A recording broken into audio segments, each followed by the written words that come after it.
I feel responsible for everyone I told it's going to be okay. Just be positive. Just cheer up. Stop being sad. It's going to be okay. I was preaching about positivity, but I was not conscious of the dark side of it. The toxic part that will be waiting to consume me once I'd started my journey of being positive. Most people would argue that what you need to get through life is positivity, and life is all about happiness. Those people who aren't happy drain your energy. They're cold, they're dead, and they're not living life the way it's meant to be lived. And like that, I was convinced. I started my journey on becoming positive. It took some time though, but when I realized that all I was doing wrong was not living life positively, I immediately started applying it to every part of my life. And if I'm to be really honest, it did work. Every day felt like I had 1,000 volts of electricity coursing through my vein. I could feel my pupils get wider. Reggie, go for 20 laps. Yes, coach. I'll go for 20 laps and be back and say, coach, what's next? My heart got shattered into a million pieces by a girl I really liked. It's going to be okay. Just sit with her at lunch tomorrow. Try again. Just be positive. The gents in your stream don't like you at all, bro. That's okay. We got 50% in this exercise.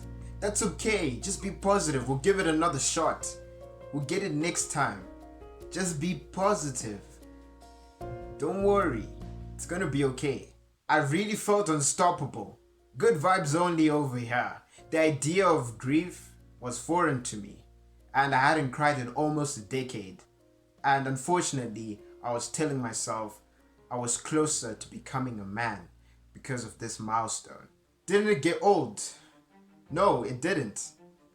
If you ask me, once you reach that sweet spot, it really felt like positivity is all you needed. However, it's impractical for a human being to be happy all the time. But I'd succeeded in programming myself to stay happy all the time.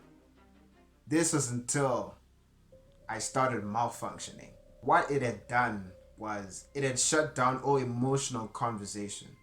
You will feel like you don't need help. And in the event that you do convince yourself you need help, you will tell yourself, no one can really help you. It's just a small bump. Don't worry. You'll get over it.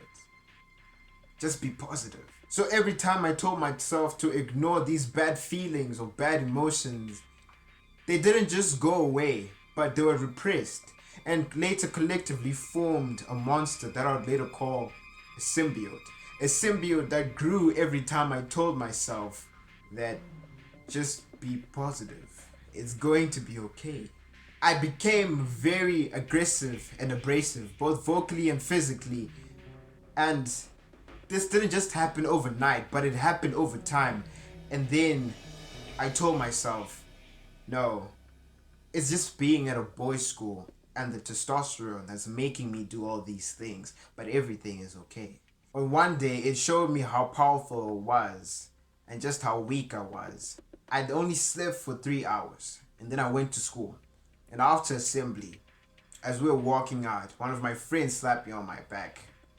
And almost instantly, I felt it take over. It plucked me out of the driver's seat of my body and decided to take over. I turned around, grabbed my friend by his blazer, and I shoved him into the wall.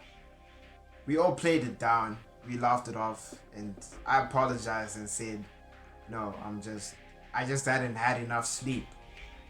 But I knew what it was. It was much deeper than not having enough sleep. But this symbiote had an insatiable hunger to inflict pain. Well, at the time, it was to inflict pain on others.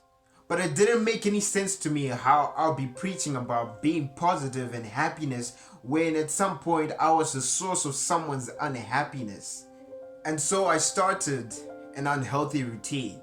I would wake up in the morning, hype myself up to be happy for my peers and everyone at school. And then when I got back at home, I'll be miserable. But even then, I told myself, just be positive. It's okay, it's just a little bump in the road. Don't worry, you'll be okay. We are fine. Being allergic to sadness sounded like a good thing, but I used to run away from it. I was afraid of being sad. I used to run away from people who I knew would be sad. Good vibes only, right? The symbiote did not only grow physically, but it seemed to grow in intelligence, because I'd be giving myself excuses, and they made sense at the time. Oh, I'm watching too many movies. There's supposed to be a yin and yang for some sort of balance, but even then, I wasn't released from my internal conflict. For a long time, I dealt with this, and I kept it to myself. What was on the inside wasn't what was on the outside, because on the outside I would be happy, but on the inside I'm broken and sad and I'm miserable. And it really felt like I was in a cage. But this is just a bump, right? We don't need help. No one can help you. However, that's a lie. The best person who can help you right now is you. The first step is discovering that you have a problem. And the next big step is deciding to go seek help and to actually go through with it.